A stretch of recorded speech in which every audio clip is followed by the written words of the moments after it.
National টিমের ক্যাম্পে যোগ দিয়েছেন নাজমুল হোসেন শান্ত। ৮ ফেব্রুয়ারি থেকে ক্যাম্প চললেও মঙ্গলবার চ্যাম্পিয়ন্স ট্রফির দলগত অনুশীলনে প্রথমবার এলেন এই ব্যাটার। সেই দলে যেন প্রাণ চঞ্চলতার সঞ্চার করছেন, সবার মাঝে তা ছড়িয়েও দিচ্ছেন। অবশেষে অধিনায়ককে দলের সাথে পেয়ে হেড কোচ ফিল সিমন্সও আনন্দে মুখরিত হয়েছেন। বিপিএল চ্যাম্পিয়ন টিম ফরচুন বরিশালের অন্যতম সদস্য নাজমুল শান্ত ৭ ফেব্রুয়ারি টুর্নামেন্ট শেষ করার পর মাঝের কয়েকটা দিন বিরতিতে কাটিয়েছেন। ১১ তারিখ শান্তকে দেখা গেল তেমনই, যাকে বলা যায় ফুরফুরে মেজাজে। সবশেষ বিপিএল খেলা অন্য সব ক্রিকেটারের চেয়ে একটা জায়গায় অ্যাডভান্টেজ হয়তো শান্তর থাকছে। লম্বা এই টুর্নামেন্টের গ্রুপ পর্বেই ১২টা করে ম্যাচ খেলেছে ৭টি দল।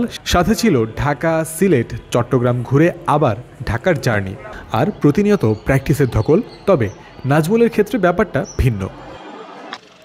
বিপিএলে তার দল বরিশাল মোট ১৪টি ম্যাচ খেললেও শান্ত একাদশে ছিলেন ৪টি ম্যাচে। পরের বাকি ১০ ম্যাচে টিম কম্বিনেশনের কারণে সাইড বেঞ্চেই কাটাতে হয়েছে তাকে। টানা এতগুলো ম্যাচ খেলার ধকল তাকে পোহাতেও হয়নি, যা শান্তকে শারীরিক ও মানসিক ক্লান্তি থেকে দূরে রাখবে কোনো সন্দেহ ছাড়াই। অন্যদের থেকে অনেকটা ফ্রেশ অবস্থাতেও ন্যাশনাল টিমের হয়ে খেলতে নামতে পারবেন। অধিনায়ক হিসেবে একটা দল পরিচালনা করতে হলে মেন্টাল ফ্রেশনেসও অত্যন্ত জরুরি বিষয়। একমাত্র ওয়ালটন এসি দিচ্ছে ১ বছরের রিপ্লেসমেন্ট গ্যারান্টি। বিপিএলে সবাই যখন পড়ি কি মরি করে অল্প সময়ের মধ্যে কোনো মতে পরবর্তী ম্যাচের জন্য প্র্যাকটিস করেছেন, শান্ত তখন নির্ভর হয়ে ৫০ ওভারের ম্যাচের প্রস্তুতি নিতে পেরেছেন, যে কারণে চ্যাম্পিয়ন্স ট্রফিতে তার ভালো করার সুযোগটাও সবচেয়ে বেশি বলে মনে করেন বাংলাদেশের সাবেক অধিনায়ক মোহাম্মদ আশরাফুল।